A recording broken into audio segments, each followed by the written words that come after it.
Hit record. Yeah, that's how you hit record there, Derek. This is Josh Schiffer, not your regular host, Derek. Oh my God, Derek, we can barely see you over there. Good thing we have an amazing guest. We have Lisa Ribacoff here today. Lisa, am I pronouncing that right? Wait, like, I've never really had to say it out loud. Yeah, no, so you're one of the many people that have not butchered my name. I've gotten everything from Ribacoff. In high school, it used to be rib, where people would point to their rib and then go, and then actually cough. So Oh, how sweet. you're, How sweet. yeah, it was just kind of like phonetically, but you forgot the Mooney part because I'm now happily married. And that's what I was yes, just you going are. to say Mazel tov! before the Josh Schiffer show featuring Derek got started. I wanted to say congratulations. Thank you. For applause. Justice Kitty, hold back there. Yeah, so Derek's going to now do the intro, but we're in the midst of a fantastic conversation because as this is getting taped, the meltdown in Baldwin is going on, and we're certainly going to be discussing that. But let me introduce our wonderful host, the MC from the CA. CA? It's a country, right? So it's like CN. You guys have a country code, right? The man with the plan, the pools, and the drools. Ladies, gentlemen, you all love him. Our host and MC, Derek. Well, what is it that makes Louisiana spicy? Is it the food? Is it the nightlife? Or is it the king of Baton Rouge? Because he runs his own law firms.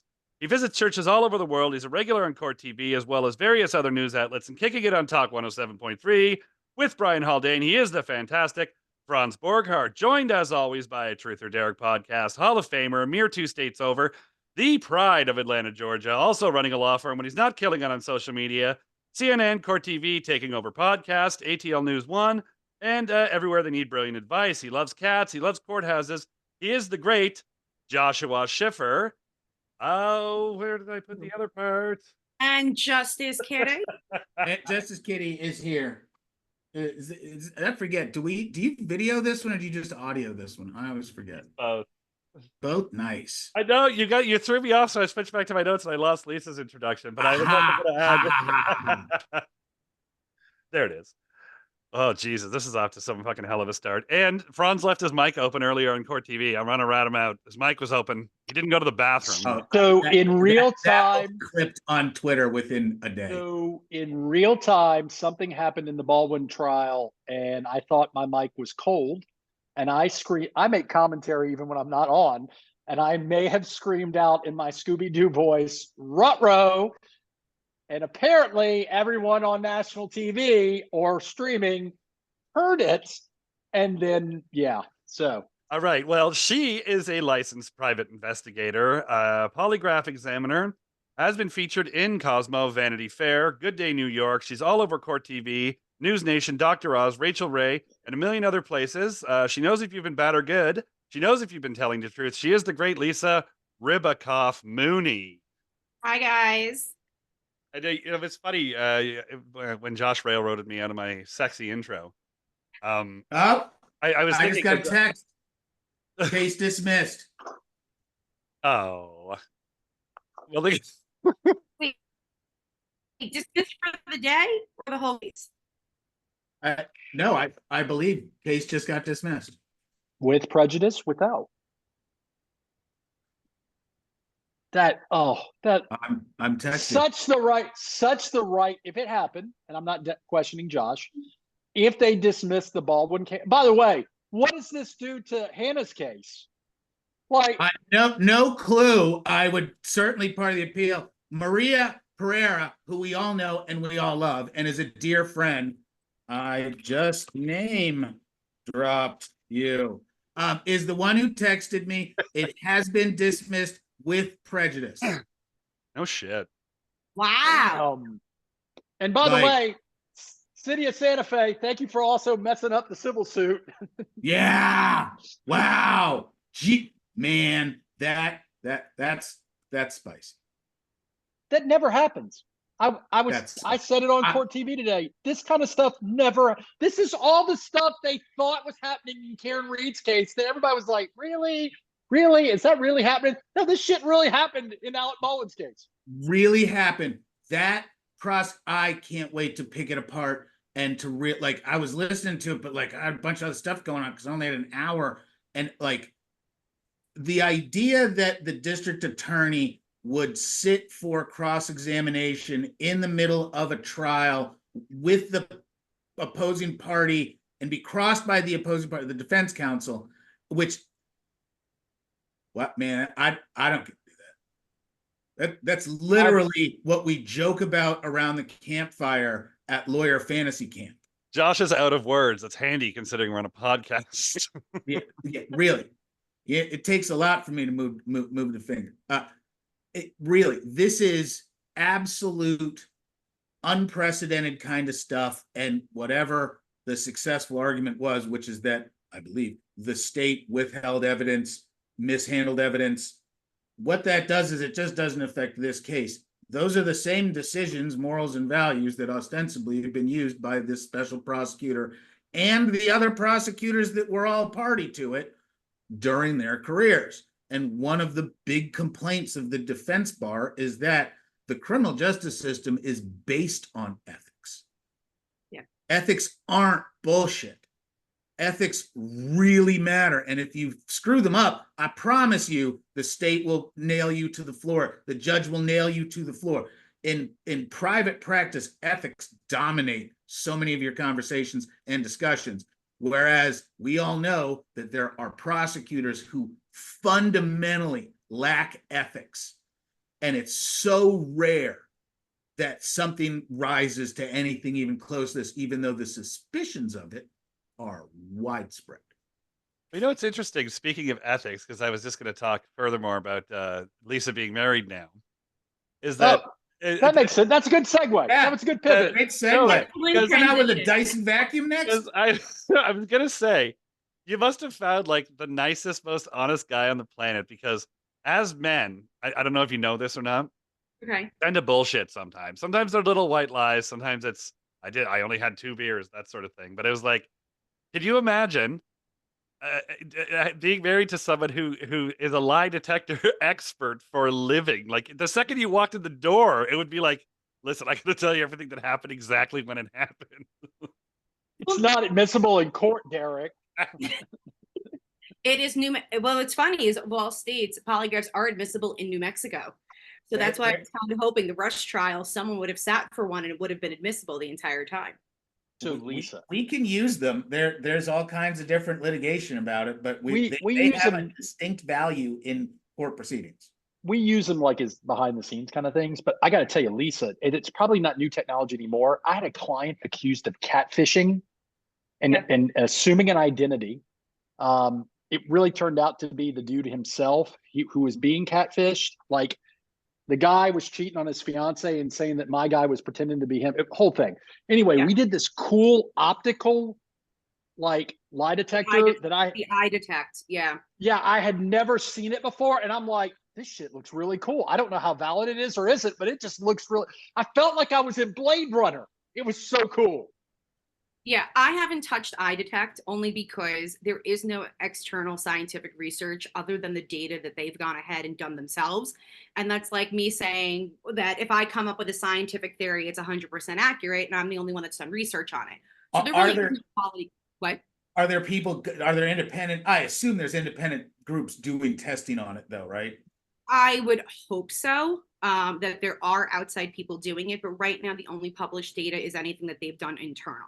And that is self-serving. Exactly. 100% self-serving. And if, obviously the vendors, them as a vendor and or the consumer is not going ahead and doing their own quality control pertaining to actually looking into it. But again, it's a sales pitch. Which is very similar to the intoxilizer argument that the DUI crew is always having, because in Georgia, a big part of it, we bought the Intoxilizer 9000, which is their awesome one. And they won't open the source code. And so absolutely won't do it. Yeah. And man, I practice DUI. I'm by no means one of those top 5 DUI. I know everything. Got those guys who get paid huge bucks to fight just DUI. They've been fighting that source code issue and how to get the science behind it for 10, 15 years. And It's not even the DUI. It's also the company that makes the body cams. And I was just Oh. talking to another examiner about that yesterday because it's all proprietary information and they're not going to want to release that data. and so I know it's going to my shock body people. cam company, my salesman is going to tell you this is the best one you can get. Way better. So did you The know- body cam technology is connected to the jail comm universe and jail communications and jail commissary and purchasing, which is also connected to the clerks technology universe. There's a series of companies headquartered in Canada that run a lot of those technologies because they take advantage of some jurisdictional protections, but they are really interconnected, and it's a giant grift on the people that have no leverage. So I took a course on how to operate the 9000 back when I was doing a lot of DWI work. And fun fact that nobody knows, did you know that these devices can actually preserve a sample of breath to independently be tested by a calibrated machine? Like they screw like a little thing on it and they can take a sample of breath and preserve it. I've never seen it happen. Sell it Never to the seen government. No, not sell to the government. I know. Do you ever actually save an extra sample for me to test? No. Georgia didn't buy on its previous version of the Intoxilizer the calibration drawer.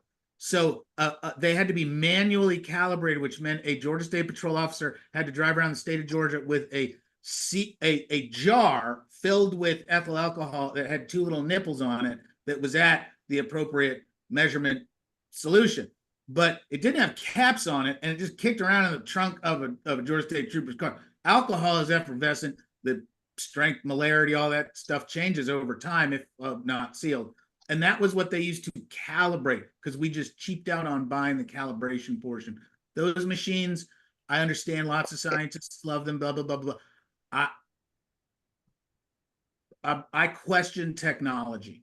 See, So the new sorry, I was just going to go back to the lie detector for a second, because Lisa was saying it's starting to be allowed in more and more states and upcoming, obviously, because it does have a negative, connotation out there, because the only thing you hear about it is it's not admissible. It's this, and people can beat it, this, that, and the other thing. And getting to know Lisa as I have over the last little while, and we've talked before, and she's even, obviously when we do the Vegas thing, I want to try it.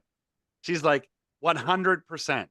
It's not like if you see anybody else that says they're an expert in this and they're an expert in that, they'll go, oh, Lysol gets rid of 99% of viruses, blah, blah, blah, blah, blah. Lisa will sit down and tell you, I'm 100%. If I ask you my questions and I have my setup on like this, I'm 100% I can tell if you're full of shit or not. And that for me, that is eye-opening. There's no nonsense. There's no trickery. There's no hidden canister of ethyl alcohol in the trunk. So the common thought, Lisa, and I want you to talk about this for the viewers and listeners. The common thought is, if I have an individual that is high stress, high anxiety, he or she is going to fail because they're high stress, high anxiety, even if they're telling the truth. Please talk about this. Yeah. So everyone that obviously walks into a polygraph, whether it's given by law enforcement, a government agent, or even a private examiner, because that's what I'm classified as. I don't work for a law enforcement agency. I'm not a government employee. It's just my own firm in private practice. I tell everyone, listen, everyone walks in here feeling some type of way. Everyone feels like they're going to shit the bed. But people feel that way because of two different things. The guilty person's going to go, holy shit, I'm anxious and nervous, because they know they're going to get caught.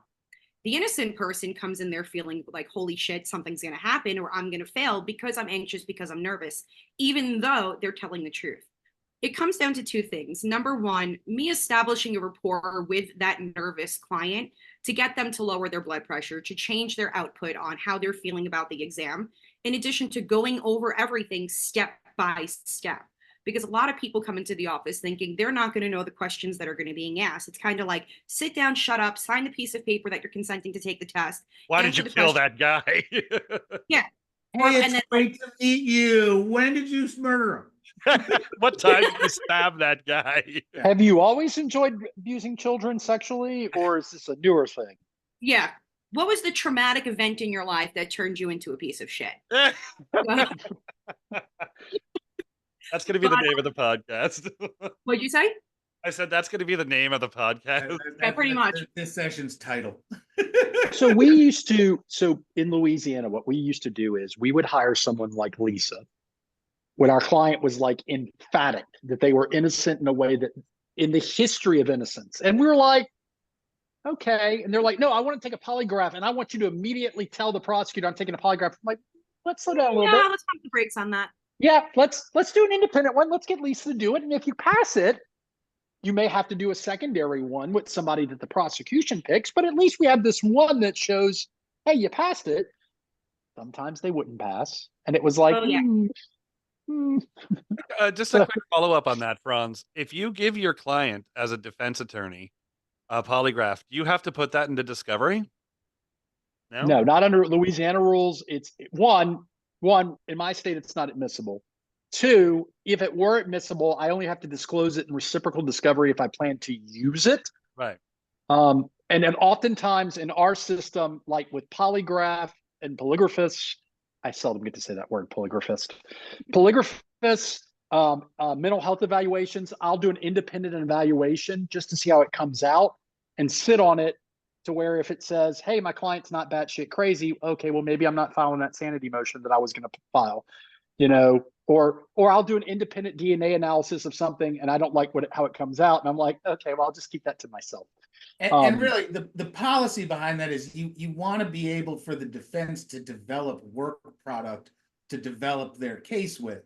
And it would be irresponsible for Franz not to use expert available services to reality check and explore the defenses by bringing in an expert in order to more fully develop the effective defense, including needing to use polygraph results either for or against, because you don't remember, state's got the burden.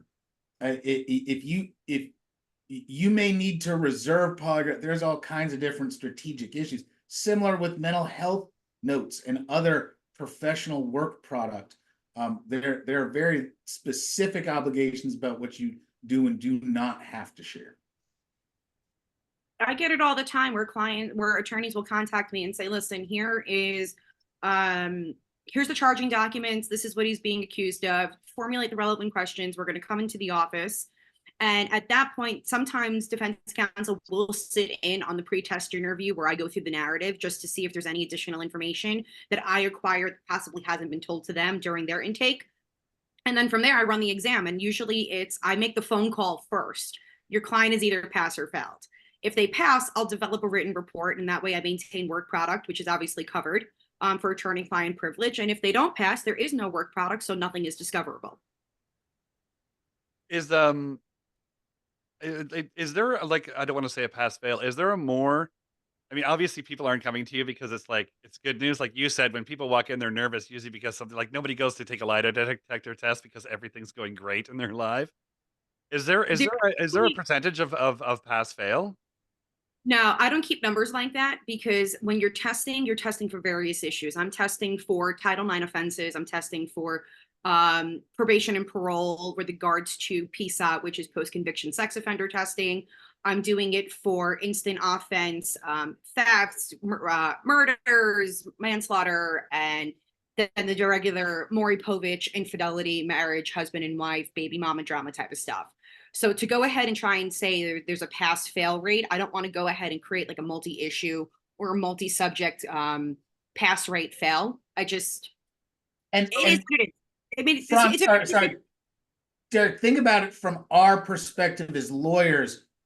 We don't want to purchase the services of someone who doesn't have that kind of clear independence. Oh, absolutely. It's so important to have the legitimacy of the private practitioner. And that's why, like, if you want to talk about a place where reputation matters, it's this kind of expert witnessing specifically that matters the most. Well, especially with what Lisa just said, is how much stuff they covered. Like she just rattled off, 10 different scenarios. Like the infidelity one's fascinating because that would be like, obviously a wife coughs up. I can't imagine it's cheap, for her and her husband to come in, for you to strap him up and ask him a bunch of awkward questions. Well, what's interesting is, and Lisa, I'm gonna let you speak to this because you are the polygraphist That's Oh, you're hilarious. gonna let her? Oh, that's so Well, nice of you. You're such a gentleman. Man, I'm gonna let you speak, but it was fascinating for me watching it because I've actually been and watching. It's not the number of questions you would suspect. The questions are, at least in my observation, were very like did you? I mean, he didn't come out and say, "Did you put your dick inside of her?" But it might as well have been, "Did you have sexual relations with her?" I mean, it was just very, very short, concise, like 3 to 5 questions, and I was like, "That's it." They're like, "Yeah, we're done." Lisa asked one question. She's like, "Yeah, this guy's full of shit." Well, there is a maximum of 4 questions on an exam for the simple reason that, as we all know by going to the doctor, you're wearing a blood pressure cuff that's inflated during the test. That shit hurts horribly going to the doctor's office, and that's only on for a period of time. The polygraph exam itself lasts anywhere from 3 to 5 minutes. So you're sitting there with a blood pressure cuff inflated that entire time. So after a while, because of studies and research that have been done, an individual starts to react to pain and discomfort due to the cuff at a certain point during the test, to which then as an examiner, we have to take that into consideration and can't score anything further because the physiological tracings are indicative of the pain and discomfort due to the cuff, not because it's a truth or a lie. So that's why we were limited to an amount of questions at that time. Does that drive you nuts? Because I don't want to say if you're getting close to getting the answer that you want or the answer that you feel is the thing, but if you're like, if I only had another 2 minutes, I could get this, but I got to take it off. I don't need to worry about that because with regards to an exam, they're taking, and this is as per American Polygraph Association standards. And I sit on their board in addition to another board, which modifies licensing in addition to training, membership, things like that. And you have breathing, blood pressure, sweat gland activity, a butt pad, which just shows us that you're not employing countermeasures, trying to do something to beat the test. But you should be taking a pad. Yeah, the pad. Not anything else. Oh, I thought it was like the chess player that put the vibrating thing up his ass and he was cheating with people. No kidding. I've got everything, but like full disposal in my house right now. So yeah, they're sitting on a pad. Have you watched? And you just got married. I told you. She must have married the nicest, most honest guy on the planet. I've got to say, you understand at the husband's club, he wins all the medals. They're just like, right? You're writing the book. It's going on the shelf. Can you imagine? We're talking about Franz going on a date, and he goes home with the woman. She's like, "Hey, come over here. You sit in this chair. I'm gonna hook you up and sit on the bar." I got 4 questions for you. Your kids eventually, God willing, like, hey, come on over. Mom's super cool. You're gonna love her. You guys smoking weed behind in the quad? Can I have some? No. So I got a kind of serious question about those kind of people. You get called mostly, I'm going to imagine, by professionals and agencies, but then there are other people that reach out to you who are just in the world in their own thing, right? Yeah. You got to be like, hey, you only get to ask 4 questions. What the hell am I paying you for? I get to ask like an hour and a half. Yeah. No, man, it's 4. And they can't be compound and they can't prattle on for 4 minutes a question. And they've got to be like, damn it, this ain't the polygraph that I want. Like, how much does this cost? Well, I get people, and so what I do is when they book their appointment, I send them like a guide of questions that they can use to formulate their own. And there's sometimes I get back and I tell them in the confirmation email like 3 to 5 questions, and then I get an email with like 21 questions, and I write back, please resubmit your questions. There is only a maximum of 3 to 5, blah, blah, blah. And then, as you mentioned, Josh, you can't ask a compound question. That's like me asking, do you like apples and oranges? Yeah. It's got to be a yes, no. Yeah, No. and I can't test 2 things in one. So when especially dealing with criminal examinations, it's like, on this date, did you fire the gun and do this? Well, the main priority is if you're being accused of murder, did you fire the gun? I don't care if you've ever fired a gun specifically in your entire life. I want to know on this date for which you're being charged on this date for firing a gun and shooting someone and killing someone, did you fire the gun? Because there's a difference between did you fire a gun and kill someone or did you fire a gun? Because yes, he could have fired a gun, but it maybe was not in the direction of the victim, and maybe the possibility that even though the bullet did enter the victim, that's not actually the cause of death. And that's the difference between me and an ME. Did the actual firing of the gun and the bullet cause the death of the victim? And it's that wisdom in trying to do that that really makes the professional skill set of the polygrapher that much more important. Yeah. Thank you, Franz, for introducing the word polygrapher into our. Polygraphist. Now, one But other that's question. really a key part that people need to understand. And it also goes to why some courts question this kind of stuff, because the quality work is really quality.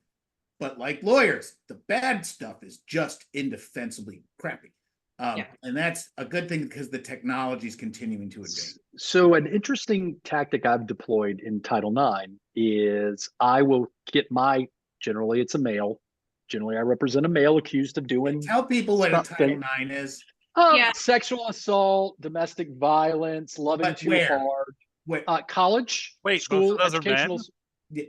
Derek does not live in America. He has no idea how college. So we have a law in the United States. I still think that you go down to church and babies come down the river in a bassinet. They're 13 grades. So yeah. So we have a law, federal law, and most states have adopted it, that says that everyone has an absolute constitutional right to access to education. And anything that impedes that access to education is a Title IX violation. Okay. Originally, this was like sports and stuff like that. And I want to play sports. You can't play sports.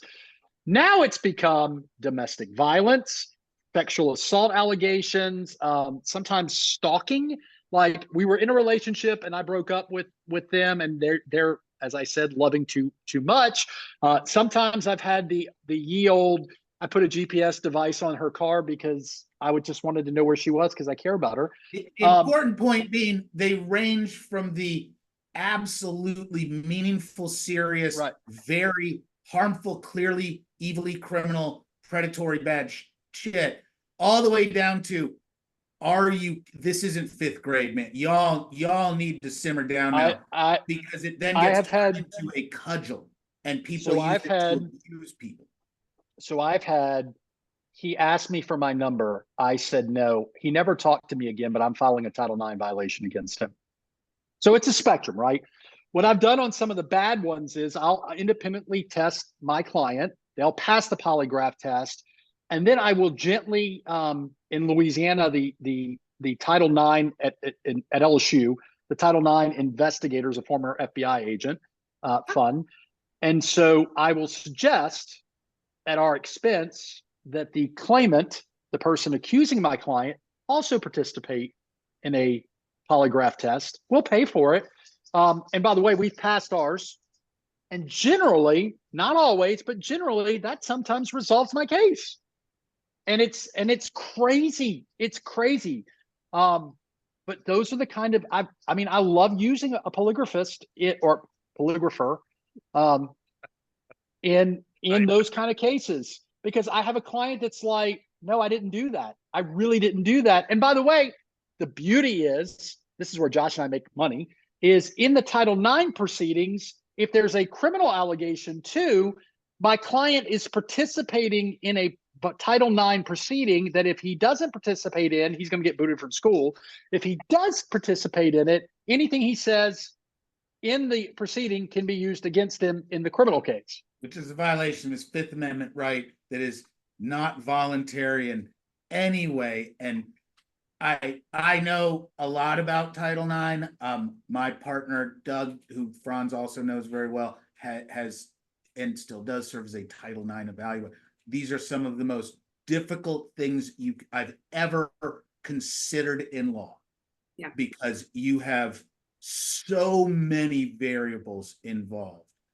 And many of these cases involve everybody genuinely believing their perspective in a way that conflicts horrifically. And they're brutal. They're absolutely brutal. Polygrapher, huge assistant. Yeah. What I usually get on the Title IX side is, number one, alcohol is always involved. And you're dealing then with cognitive memory issues on the polygraph side where they go, I blacked out, I don't remember. And there is a high probability sometimes that they don't remember, because when the alcohol affects the brain that much, they can't form a memory. And so you that inquire as to that? Well, you talk about that because I know that's an issue in Polygraph, about the formation of memories and whether people do or do not have a memory that is clear or not clear? Yeah. So with regards to memory, it's the frontal part of the brain. And so going back to memory, even if we were to talk about World War II and the Nazis on right before Shabbos, I'm talking about Nazis. This is kind of weird here. It's not a podcast till someone goes Nazi. I said, hold on. I said Mazel Tov. I said Mazel Tov at the beginning of this. Every good Catholic has a Jew inside of him. I'm just saying. Absolutely. Wait, sons, children of Abraham, brother, children of Abraham. I'm gonna play that in slow motion next week, and I already have Josh last week talking about pizza, saying it's the best thing he's ever put in his mouth. I just don't have it ready. Sorry, Lisa. Continue. Where the hell was I going? Okay, yes. So World War II and Nazis. That's where you have the Nazi spies being given sodium pentothal, and it completely anesthetizes the front of the brain. So it eliminates an imagination, and it eliminates the ability to go ahead and tell a lie, because you have no imagination. You can't make up something. Same thing with psychiatric patients when frontal lobotomies were like the cool thing to do. You have a psych patient, they have issues. I see pink elephants flying. I'm king of the world, whatever it is. The frontal lobotomy will then go ahead and take out the front part of the brain, which again controls memory, imagination, the ability to lie. And at that point forward, it goes ahead and helps them recover. But again, half their brain is missing. So when you're drinking, you can live through, but oh yeah, 100%. Live is a really contextual thing. Yeah. Vegetative. Well, I don't know if it's vegetative. You can still function, but you just can't lie and you can't have an imagination, and it kind of limits you, but you can still be on your normal, or at least what that normal is. But with regards to the drinking, when someone goes ahead and pounds their body and their blood system and their brain full of alcohol, and someone actually blacks out drunk, whether they go and hit their head on the ground, which creates a TBI injury, they go ahead and they just fall asleep and they're just that drunk and black out, you don't have the ability to form the memory, because the brain is almost like a filing cabinet where you pull the drawer out and all of the folders are your memories. And let's say you pick up a folder and it's your 21st birthday and you only have a couple of pieces of paper in there. That means you only have like 3 or 4 pieces of information about that night, because you clearly drank too much. You couldn't add extra pieces of paper to that folder. But let's say you pull out a folder of the day that you passed the bar. Okay, well, maybe alcohol is involved in that too, but because you're celebrating, but you have more information in that folder. So alcohol determines how much of a retention of information you're going to have given that memory or event or situation.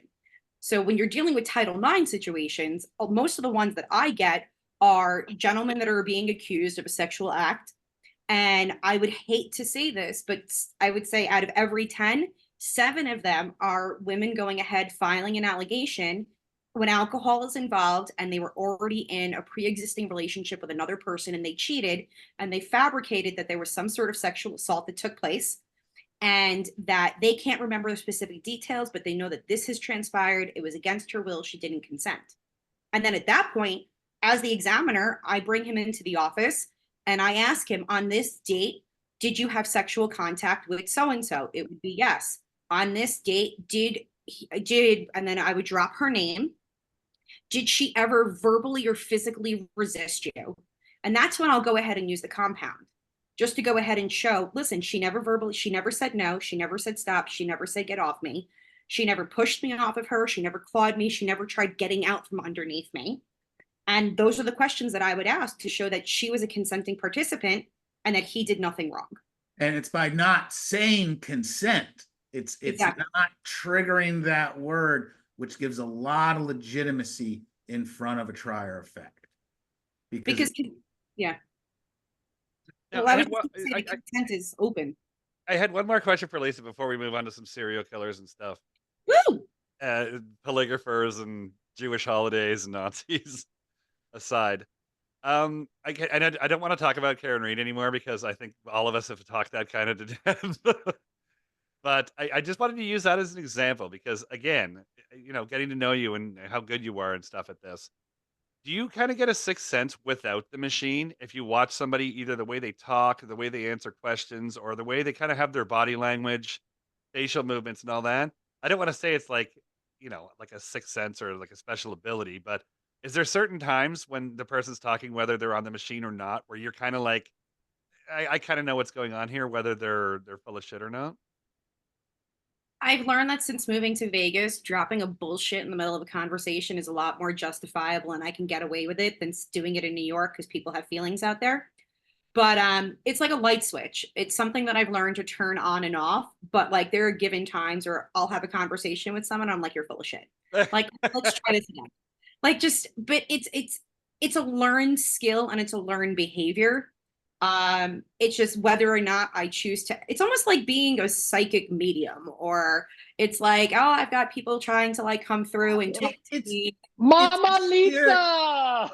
it's experience clip that it's Clip that. experience. Like lawyers, criminal lawyers talk about it where it's like there are some clients you walk in and you've dealt with this many of that kind that it is impossible to not make some Bias unfortunate conclusions. Like I hate to say it, the sex cases, I've had staff members not know anything about the client and just be like, they're here for a sex case, aren't they? And you're like, yeah, it's They- not a stereotype. It's just a whole.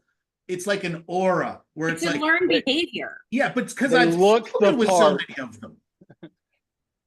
Yeah, I mean, it's almost like thinking of the show Criminal Minds, where it's always some guy in a black jacket with a red flannel shirt underneath, Timberland boots and jeans. It's like, looks like a duck, walks like a duck.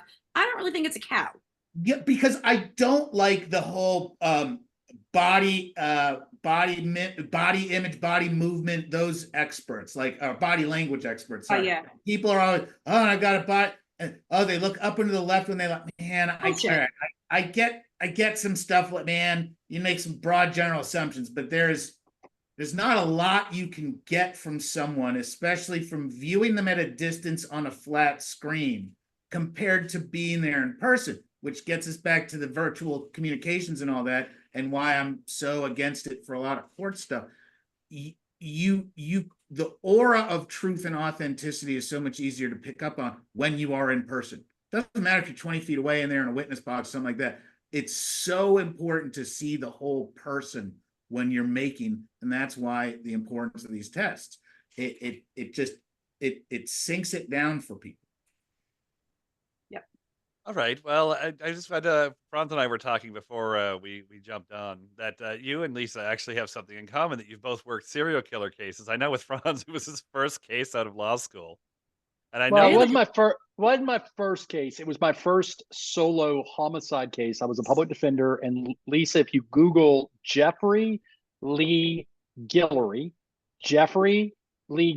we had 3 serial killers at one time in Baton Rouge, Louisiana. One was Derek Todd Lee, one was Sean Vincent Gillis, and one was Jeffrey Lee Guillory. I got appointed to represent Jeffrey. My defense was that it was another serial killer, and I actually could factually prove that they were kind of hunting in the same spot, different types of victim. Huh? Was he No, was no. him a copycat, or they were all 3 active? They were all 3 active. My serial killer liked to kill high-risk victims, prostitutes, drug users, or prostitute drug users.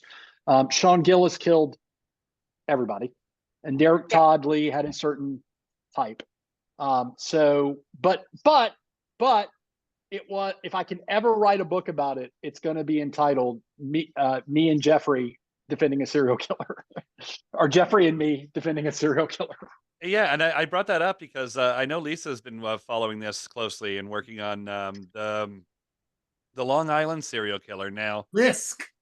Yeah. So sorry, Lisk. Learning a whole bunch. It's a polygrapher.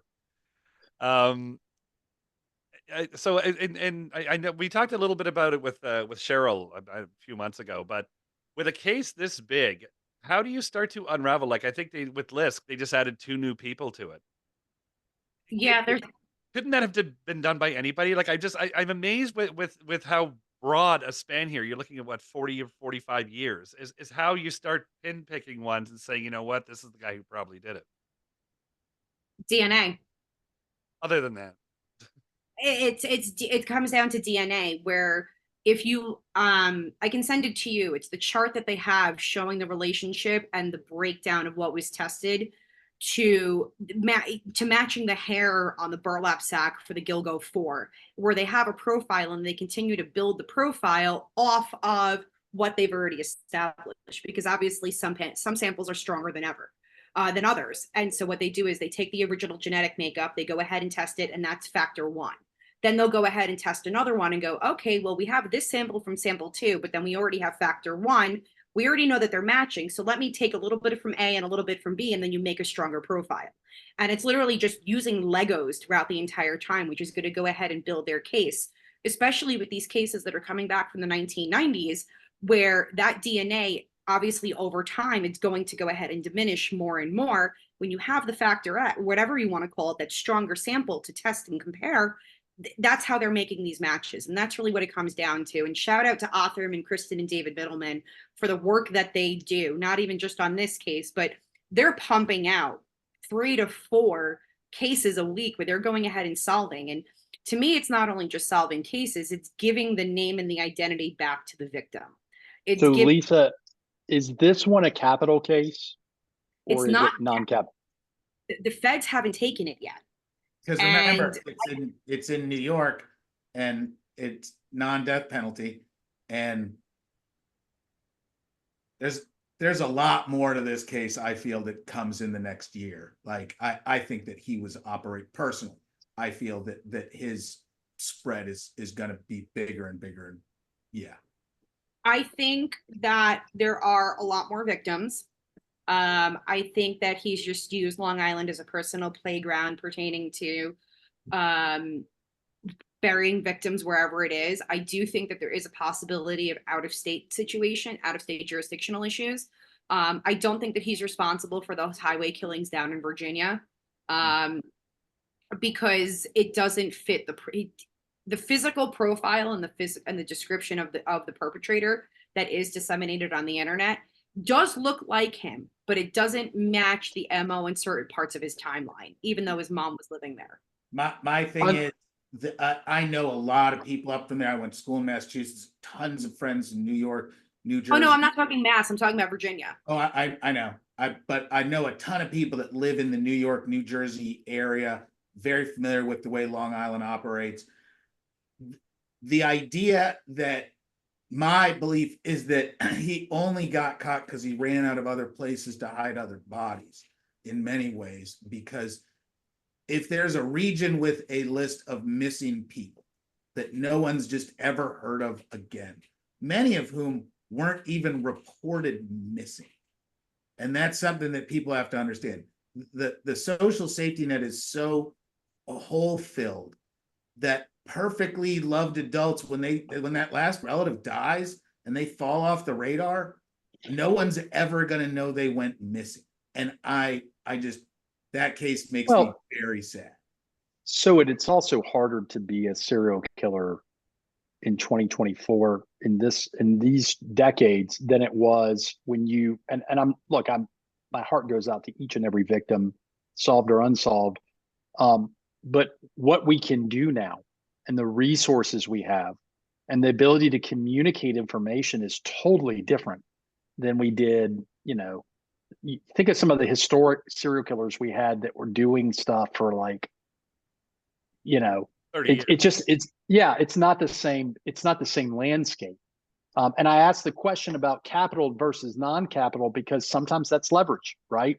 Sometimes it's like, hey, we want to give all these other people closure, so we will allow you to have a life sentence without parole if you give us information that allows us to give closure to, you know, because really, I mean, like this guy, I mean, they can do one trial, they can do a whole bunch of trials. I mean, his goose is cooked. Yeah. The only way it's going to go capital is if they have another victim in another state. Now, Nevada, right, when the DNA sample was acquired originally, off the basis of the wife and the daughter, because he also, of course, he had to subject to per the court order for that sample. Nevada jumped on it.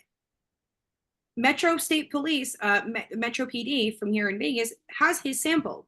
They're cross-referencing it amongst like other women because of known travel patterns.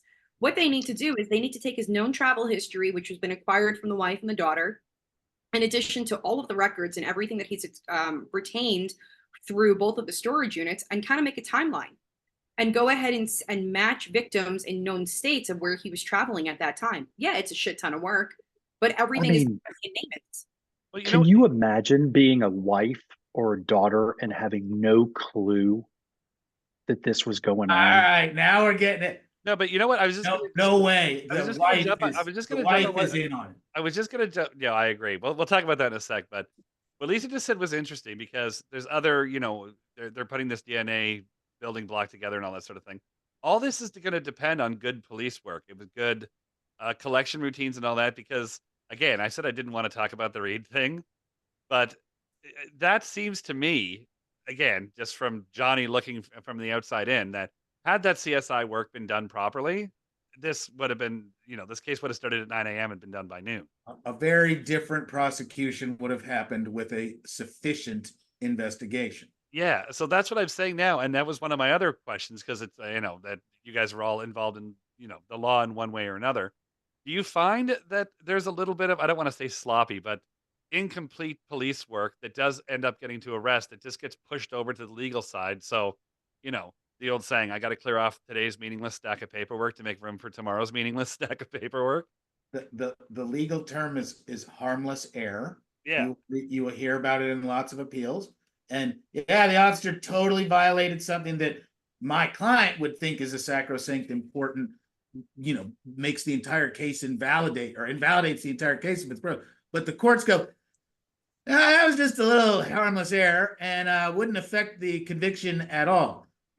Regularly, the investigation does not match the aspirational goals, and that's why they're aspirational goals. There's not a rule book of it's an insufficient investigation here. Technically, you can do no investigation except a minute of looking and go, man, I did a pretty complete investigation with that. This guy did it. How do you know? I just know. Well, and to be sure, the serial killer case is investigated more strenuously because the optics it's more serious. The optics are a giant searchlight are on it. So I'm quite sure the forensic scientists, the CSI people working the scene in conjunction with the feds, they're not playing around. It's not like the Alec Baldwin case. It's a legitimate, serious, we're going to do everything we can do and we're going to do it the right way. I think also with certain cases and the longevity of how long the case file has been opened, you have individuals that are assigned to the case that get promoted, leave, and you got promotions, you've got departures from agencies, and then you also have new people coming in. And if you're going to deal with an officer that's assigned to a case that's a 30-year-old case, but they're going into retirement, you also have to take a look at the training that the officers have received. Going through an academy 30 years ago versus going through an academy now with skill set and trainings, they're not going to cover the same thing. You also have to think of the motivation of the individual officer. Are they motivated to go ahead and do continuing education training? Are they going to be attending these extra certification classes? The advancements of good investment in that officer for public resources. Certain officers benefit from different trainings more than others. Yeah. And then you're also going to have the idea of, that's what happened with LISC. They had a task force. There was enough people looking on it. You had one kid come in and go, shit, I'm a millennial. I'm a Gen Z, or I don't even know what the classifications are anymore. Goddamn. The garbage youth. The garbage youth. Yeah, the trash pail kid. I don't know shit. Candy ass millennials. The economically screwed generation of those people born. Lisa, it was so funny when we had Josh, Franz, and I talked with Coffindaffer 2 months ago. Yeah. And she was like, we were talking about the FBI training camp and all that, and she's like, well, yeah, it's changed. And then there was like the silence, and we were like, because of the candy ass millennials. And she was like, yeah. So now you do have in the FBI, it's like people showing up to work these cases that graduated at the bottom of their class. Yeah, but you also, I mean, think of it this way also with COVID. Look how many kids went through the high school or early the college admissions program during COVID, and you don't have you don't have the appropriate requirements, and everyone's getting pushed along because of the No Child Left Behind Right. on the federal act. I mean, I would hate to try and find a doctor right now that probably just graduated law school, either during medical school, either during COVID or like right after COVID, because then you got to worry about training and is this kid actually smart? But then, of course, every parent's going to go, my kid graduated top of their class. I'm like, you don't have a class because it was COVID. Yeah. But somebody's graduating at the bottom of these internet classes. yeah, at some point, and everyone just gets participation trophies. That's what we joked when Josh and I first got together. It was like you saw there's a lot of those lawyers that have the commercials and be like, I'll take any case for $99. Yeah, $99. Yeah, The oversupply at the bottom Yeah. is an issue. I think in all and really life in general, the oversupply at the bottom. I had a chance to work on a medical case involving a doctor who became a doctor on a beach, apparently, and it was a legitimate medical school that allowed them to practice here in America. St. Martin. Very challenging to believe that was a strong background in medicine. I was going to say, isn't there like every one of the little Caribbean islands has a medical school? Yeah, they've got all one of those. But going back to what I was saying is that you had like some Gen Z or Gen Millennial or XYZ go ahead and take a look at the Licks case and from New York State Police, and they're the one that actually broke the whole thing. So it comes down to longevity of like, is the officer just waiting for a promotion? Have they had the case filed for so long? And that's why I'm a firm believer when you have certain cold cases that are open for a prolific period of time, that case has to be reassigned to another investigator. So you're not opening it up over and over, looking at the same thing, thinking you're going to find something new because you've already memorized the next word on the page. And it's almost like shuffle up and deal. And stale is just, it never moves once it's stale. No, exactly. Now, outside of DNA, we'll use Liz for an example, but it would work for anybody. Can you, as investigators, tie different stuff to him? Like, if one person's gone missing and murdered in a certain way from 2 towns over, and then, 2 towns over, if there's a similar something in between, is there manpower? Is there a possibility, like outside of, asking him if he did it, that sort of thing? Or is it just hoping that the whole thing kind of ties together or you find some sort of similarity? Because like you guys said, the closure to the families is kind of the goal here. To be clear, Derek's asking for a friend. Well, the inappropriate answer is waterboarding. The appropriate answer would be cell phone forensics. That's where even computer forensics, where back in the day when trying to catch serial killers or catch murderers, you're going to go ahead and delete your web history. And that's when everyone started going with technology. I'm just going to delete my web history. But there's obviously, as we know now, everything is still saved in the computer. Everything is saved in the cloud. Josh, I always got hacked. Like this. Oh yeah, ATT got hacked today, and it was like, by the way, they took a bunch of stuff. Well, what'd they take?